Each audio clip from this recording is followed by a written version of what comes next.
Yo, what's going on, guys? It's your boy Entity here. And last week on this recording date, we received a very special Pokemon Journeys episode.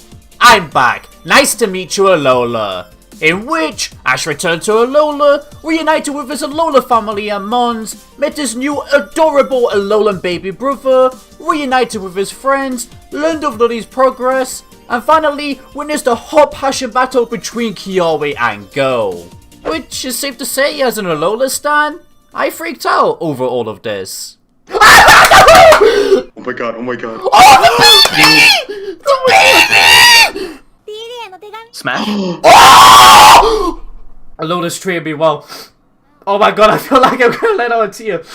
So did many other fans, in fact. Many claiming that this is one of the best, if not the best, Pokemon Journeys episode we've seen so far.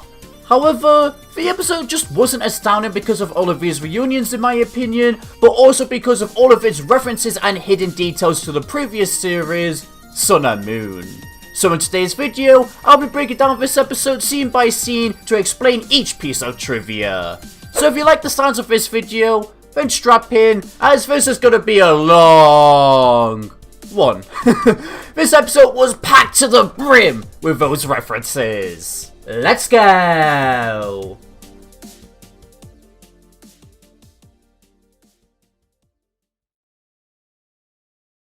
So before we jump into the actual episode, let's start off with the basic trivia.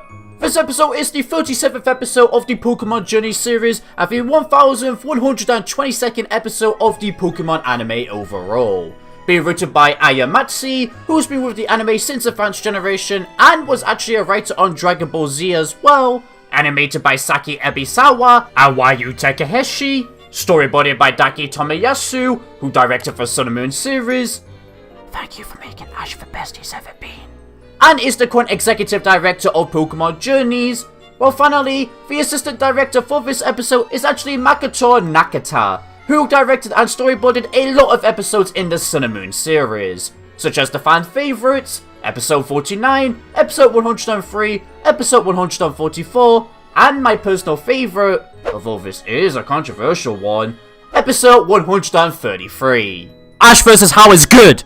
So clearly, with Daki and Nakata working on this one episode, we should have known we were in for a good ride. The episode was in good hands, even musically, as throughout the entire episode, Shinji Miyazaki's work from the Sun and Moon series makes multiple appearances. And with that said, let's now jump into this episode. The episode begins off with Yamper finding a leaf stone, enabling Go to evolve his Execute he caught back in episode 21 to evolve into Exeggutor. Which of course, this is exactly how Execute evolves in the Pokemon games as well. Yamper probably finding this leaf stone from digging some holes around the lab with him being the dog-like Pokemon he is as well. Which, side note, I just want to say that I love how the anime writes dog-like Pokemon. They are exactly like our man's best friend in real life.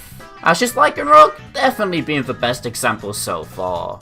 Anyway, Ash upon seeing Exeggutor here, remarks that he really wants Go to meet an Alolan Exeggutor. Which of course, the reason why Ash would really want Go to meet an Exeggutor over any other Pokemon he's seen before in the past is because he used to live in Alola with these boys roaming around. Ash holding a lot of attachment to Alola as well, as he learned to take it easy and appreciate the surroundings around him for once in his life, which is one of the region's biggest themes. And of course, friendship is one of the biggest themes for that region as well, which Ash has a lot of friends in that region, such as the Alola gang. So because of Ash's attachment here and wanting Go to meet an Alolan Exeggutor, our boys head to the Alola region. The final region which we needed to see in the series, with its main premise being to explore every single one. Upon arriving in Alola, Professor Kukui is seen outside waiting for our boys. Which one, the car he is sitting in is the exact same car we saw him own in the final Sun and Moon episode while taking Ash to the airport.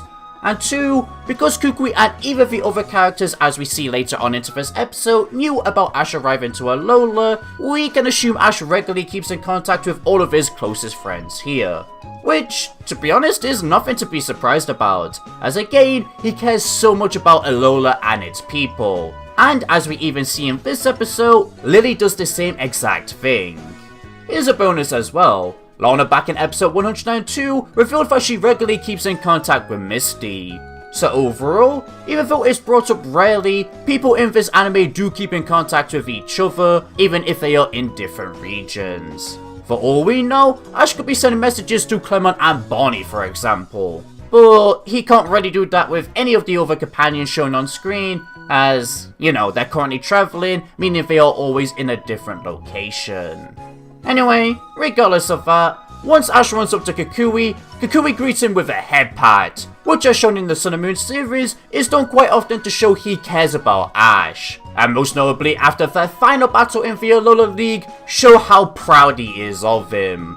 Which, because of this, Ash instantly smiles upon Kukui blessing him with this head pat, this displaying how much Ash cares about Kukui as well. It's enough to make a man cry. And, I mean, this is his father figure of the anime as well. Kukui teaching Ash so much about life, while Ash enjoys being around him for fun, and even looked up to him as a role model under the Masquerade alias, who was the strongest trainer in Alola. Once Go catches up with Ash, not only does Kukui meet him for the first time ever, but he also meets Go's partners Rabu and Sobble, in which he claims he's never seen Pokemon like them in person before. Which is quite fitting, as obviously no Generation 8 Pokemon was shown in the Sun and Moon series. And, I mean, yes, obviously they didn't exist back then, but in terms of the universe, it makes sense. Kukui here even got to display a bit of his professor's side by claiming to Go he is taking good care of these Pokemon. But unfortunately, as usual, Sobble ends up getting scared of new people, cowering behind Raboot, who he knows will protect and care for him. This even continuing to happen throughout the rest of the episode, which displays their brotherly bond as shown in earlier episodes, just as nicely.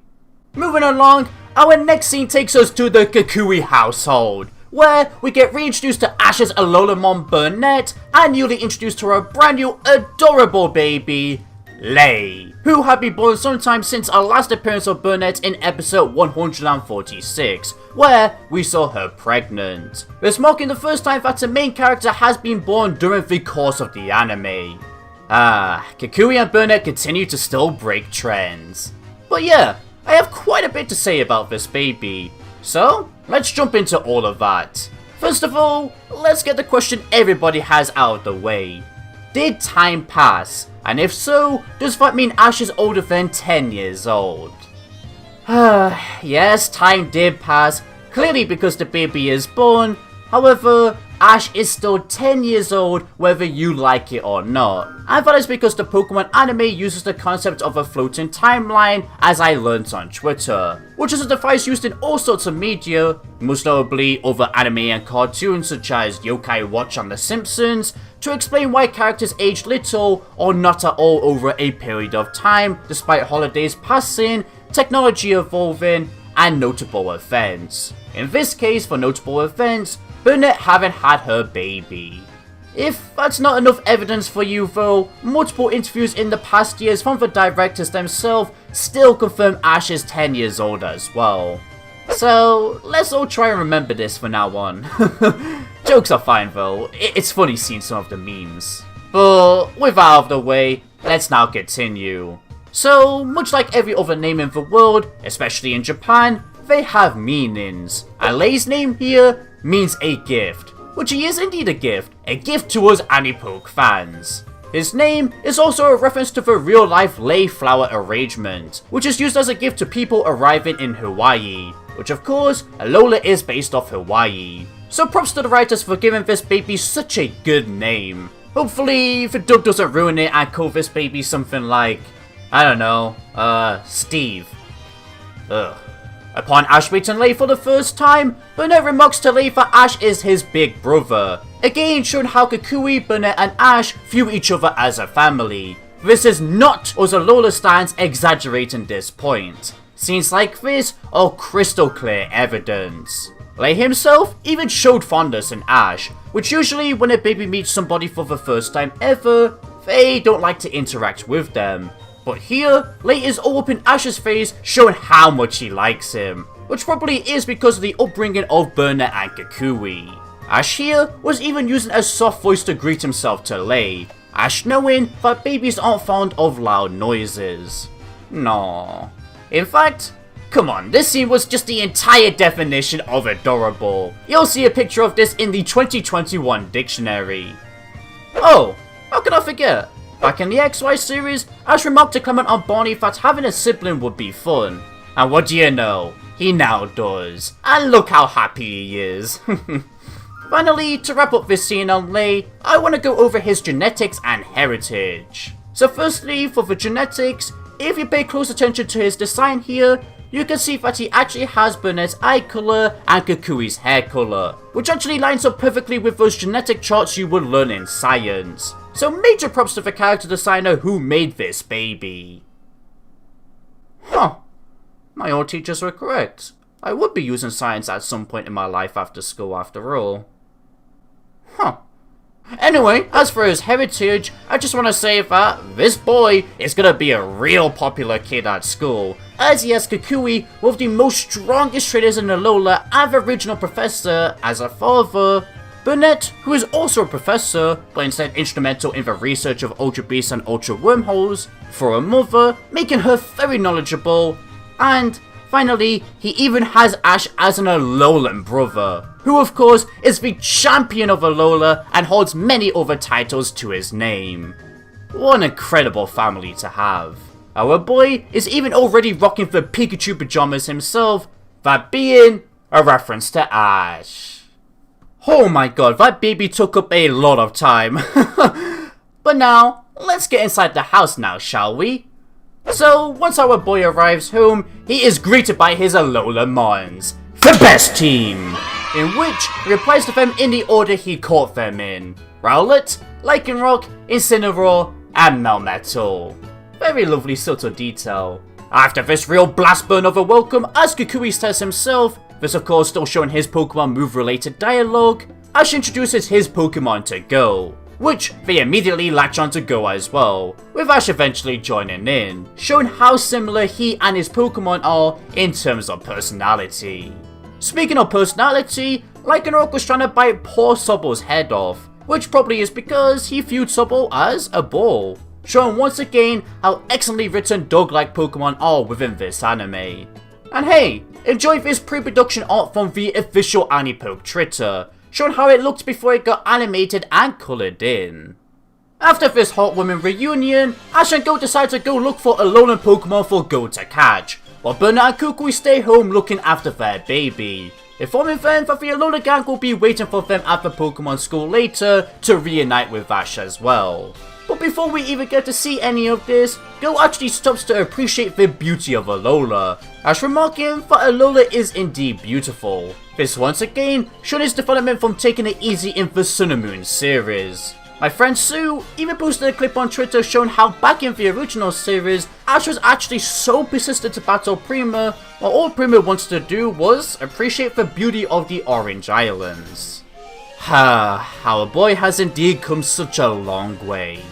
While appreciating the beauty of Alola, which by the way our boys are of course on the same beach that Ash used to train on every single day, Go ended up finding a Pukumuku near him anyway. This being the first Alolan Pokemon he met that doesn't belong to another trainer. Exactly how it went down for Ash back in episode 1 of Sun and Moon as well.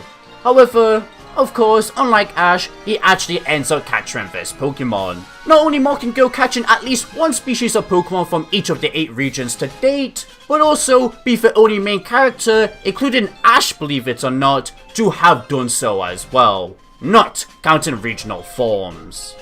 Wow. After this, Ash and Go then end up chasing after a grubbin in the forest near the Pokemon school for Go to catch as well, which is another reference to episode 1 of the Sun and Moon series where Ash tried to catch one but it ended up fleeing away. Ash even commented to Go to watch out for its dig, remembering his own experience in the past. Because of his grubbin sneaky tricks though, Ash and Go end up getting separated, in which this gives us one last reference to episode 1 of the Sun and Moon series, as Go ends up meeting Lana while Lana was fishing. Of course, this being similar to how Ash did. Meanwhile, talking about our boy Ash, he ended up reuniting with our boy Rotom, who I'm gonna assume, despite it never being stated, is taking a day off from work at Aether Paradise, as that's how the writers decided to write him off in the final episode of Sun and Moon, and then, of course, gave Ash a Rotom phone instead. Which, speaking of the Rotom phone, it actually reveals that the Pokédex form of Rotom is a pure electric type instead of electric ghost, or any other kind of secondary typing. It is unknown if this was intentional or some kind of mistake, but this is still intriguing to me personally. In the same forest, it's a quick glimpse or you miss it scene, but we witness Team Rocket's Alola Pokemon happily living their life, gathering food to eat. Well, most of them look happy. Maybe Marini is starting to miss James, but don't worry, I am confident we will see Team Rocket reunite with these guys in the next Alola episode. There was just a lot to get through in this one episode. But nevertheless, this is the first episode to physically show some of Team Rocket's previously released Pokemon, and one of their own Pokemon in general other than Wobbuffet. Very nicely done. Pushing forward with the story, Lana takes Go to the Pokemon School to wait for Ash to arrive, predicting he would know Go would somehow find his way there. So because of this, the Alola gang got to ask Go any questions they have about Kanto, or even Go himself, such as Mallow asks Go what kind of Kanto dishes they have over there, Sophocles asks about the Rotom phones, as of course they don't have any in Alola, and Lana finds Go over how cute Sobble is. Despite Sobble hanging out with Mallow for the remainder of the episode. But I guess that's because Mallow has always had some sort of small and cute Pokemon to hold in the series, so she needed one for Journeys here now that Shaman is no longer around. But in terms of the universe, I suppose Sobble feels comfortable around Mallow as well, due to being the kind of mom of the group. It's nice to see it be happy here. Regardless of that though, yeah, I do really enjoy how each of the Alola gang members ask Go a question that lines up with their personality. Mallow said her question because she loves to cook, Sophocles because he loves technology, and Lana because she of course loves water-type Pokemon. But she still got that fucking Eevee! All of these questions, however, was actually overwhelming our poor boy. And that is because he doesn't really have the best experience in social interaction, which as we learned back in episode 15, is because he spent most of his childhood researching Pokemon on his PC. And even when he tried to make a friend back in episode 32's flashback, he ended up getting backstabbed. At least, he thought so back then. It was a big misunderstanding as we soon learnt later on. But yeah, this was a great way to continue showing Go's anxiety around other people. Himself needing Ash to help him out, which I'm sure this experience is something some viewers at home can relate to as well. Go is a very relatable character overall. As said in the Pokemon world, Pokemon can pick up on personality traits from their trainers as well, which is exactly what happened with Rabu and Sobble here as well when they were greeted by the Alola gang's Pokemon. Minus Kyoi's Charizard, who always seems to get shafted despite having that good setup episode in the past to make him a part of the gang. So much for that, am I right?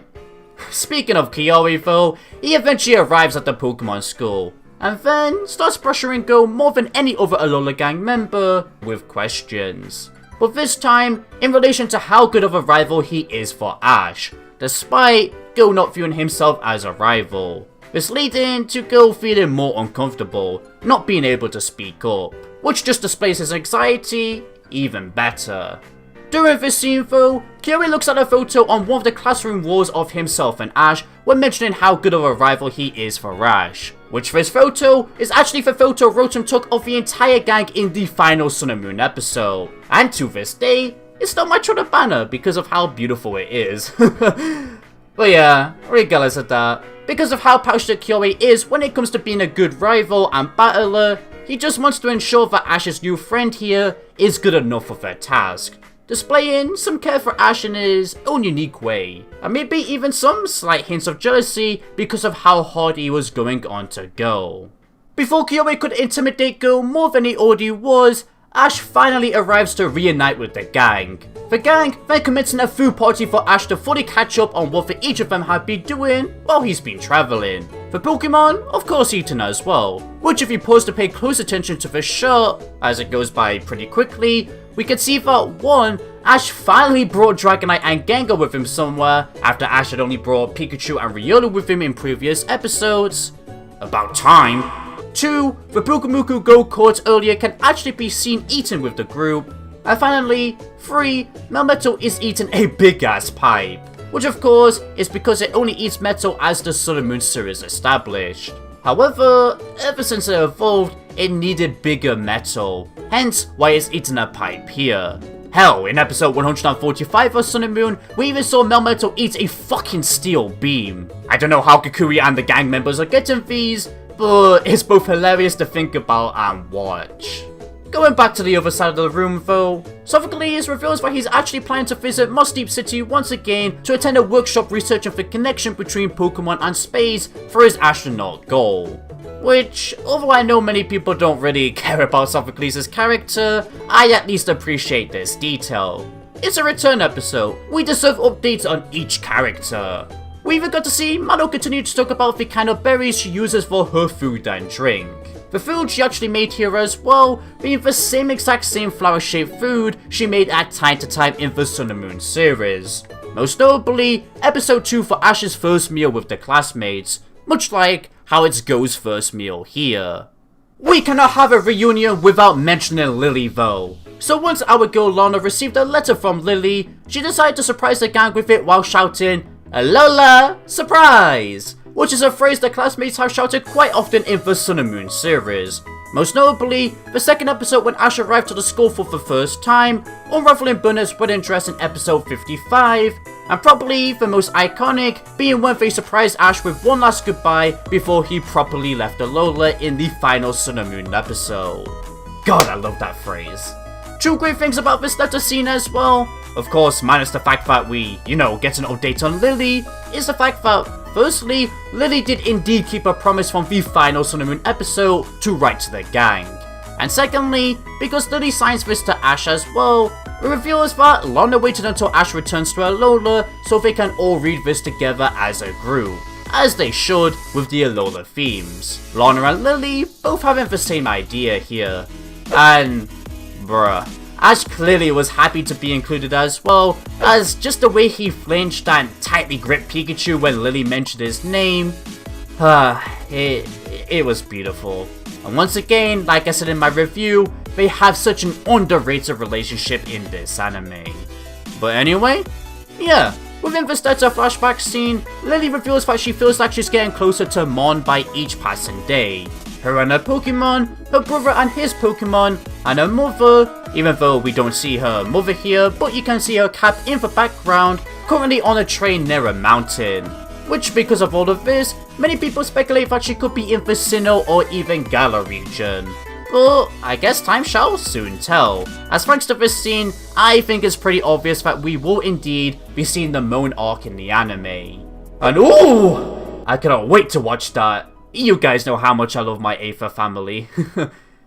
Enough of heartwarming scenes though, let's now turn up the heat. After the gang read this letter, Kiyomi challenges Go to a battle to test if he's a worthy rival for Ash, which for once in his life, Go stands up for himself and accepts this challenge, as his pride was on the line as he stated. Even within the battle, he started to clap back at Kiyomi, shouting that he doesn't view Ash as a rival, but rather a fellow research assistant and friend, and that the both of them will work towards their own new goals with their own strength without helping each other.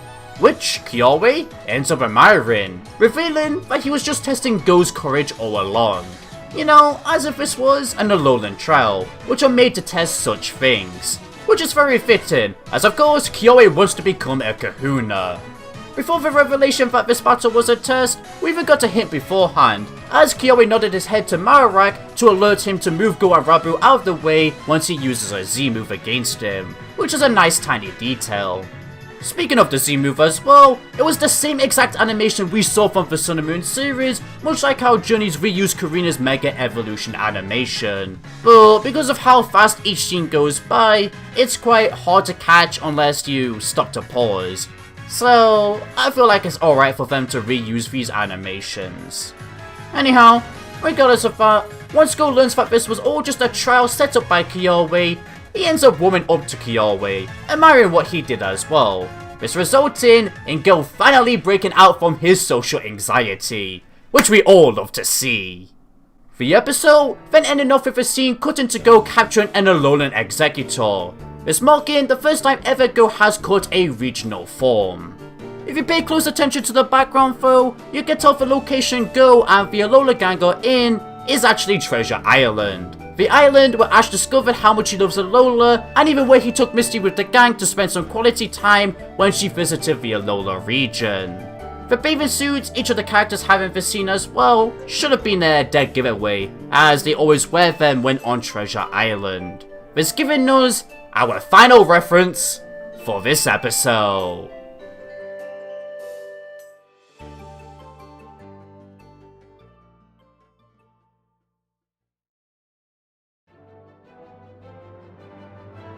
Whew! That was a lot to get through. I'm even losing my voice from speaking for so long as well. Jesus Christ. But yeah, that should be everything. If you've made it this far into the video, comment down below, well, it is God. And while you're at it, tell me what your favorite piece of trivia was from this breakdown. I love to hear. But, bruh, you know what? I wouldn't be surprised if I ended up leaving 1 or 2 details out though, because of how much trivia there actually was. Oh my god. Regardless, I hope you all enjoy this breakdown though. This ending this video off.